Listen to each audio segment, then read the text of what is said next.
Truth is that every penny of your tax dollars pays for your nation's national debt to the banksters. The banksters then loan your hard-earned tax money back to your government and charge interest on it for your basic public services. Before the bombing and theft of the country of Iraq, every citizen in America owed the banksters $70,000 per citizen. It is your skyrocketing debt and your nation's skyrocketing debt to the banksters that have helped them enslave the world, and they're doing it with your money, your labor, and your approval. Since the ruling families and their brotherhood of wealthy insiders hide their wealth and don't pay taxes, why should you? Find ways to avoid paying tax monies to these gangsters. If you earn an average salary over your lifetime, you will pay the banksters more than $1 million in taxes. 3/4 of your lifetime of work pays for your government's debt to the banksters and your personal debt to the banksters on your mortgaged house, your car loan, student loans, and other loans. The banksters' game is all about taking your money in taxes and then loaning your money back to you again with interest. They take property taxes, gas taxes, food taxes, clothing taxes, and dozens of other taxes and fees. Collectively, the public willingly hands over trillions of dollars annually to the banksters by depositing money in their banks, paying taxes to their central banks, supplying labor to their corporations, buying stock in their corporations, and then spending savings in their corporate superstores. So what do the banksters do with all your money that they pocket? They bomb, rob, kill, colonize, exploit, and advance their cause for global control and for your eventual enslavement. A third solution is to refuse to fight the banksters' murderous wars and to stop supporting others who fight their wars. One of America's favorite slogans is, "Support your troops," which means support your troops no matter what, even if the war is a lie, even if innocent families are being bombed, burned, and crippled with your tax money. Even if your tax money is paying teenagers in uniform to die by the thousands for the lie. The majority of recruited soldiers are naive, duped, unemployed teenagers who are romanced into believing they are heroes fighting for freedom. But what they are fighting for is the wealthy ruling families who are systematically disarming the world of all weapons of resistance to their global empire. We've talked to not to conquer anybody, but to liberate people. A fourth solution is to stop voting. Most nations have two main political parties, which means there are only two candidates for the top job. One is the candidate for the very rich, and the other is the candidate for the even richer. Both candidates are sponsored by the lobby groups of the ruling families. Many voters feel a need to vote for the lesser of two evils, but they are still voting for evil and supporting a corrupt electoral system. Both John Kerry and George Bush are members of Yale University's Skull and Bones Secret Brotherhood, which is rooted in German Freemasonry.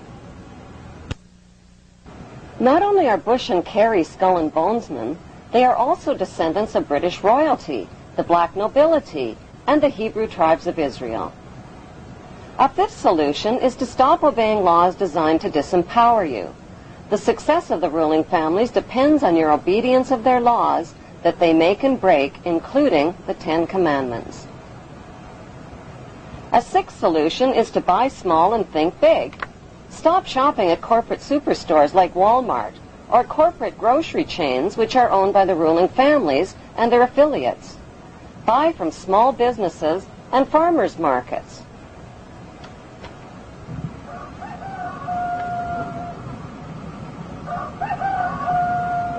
Grow your own natural food. The banksters have been genetically modifying and patenting the food you eat, the seeds you need for growing food, as well as animal DNA. Corporate farming that supplies meat to corporate grocery stores subjects animals to painful, inhumane crowding, filth, cruelty, and abuse. A seventh solution is to stop donating to charities. Most of it pays administration fees. The ruling families have set up big charities and foundations to create a friendly, charitable image of themselves and to cover up their real agenda. Big charities serve as a hiding place to launder dirty money from the drugs and weapons trade. The Queen's husband, Prince Philip, is the international president of the World Wildlife Fund, which is one of the worst offenders. An eighth solution is to stop identifying with a flag or a national anthem. Refuse to sing praises to America's bombs bursting in air, or to Britain's gracious and noble Queen, who is neither gracious or noble.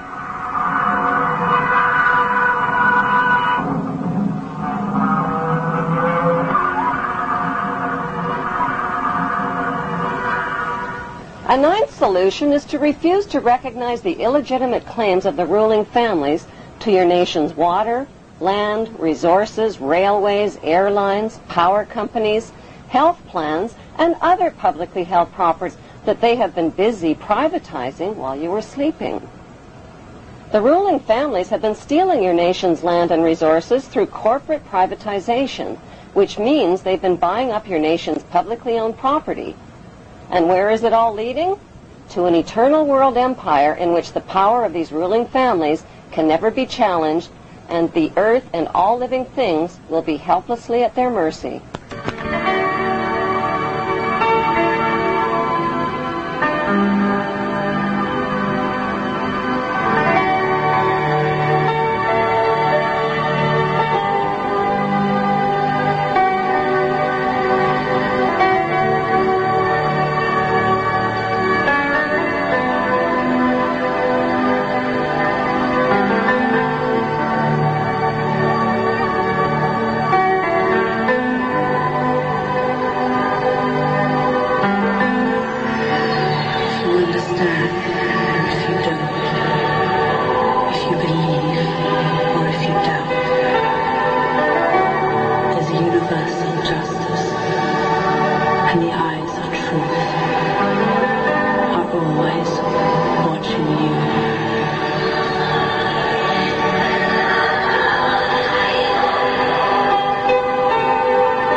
A tenth solution is to name names.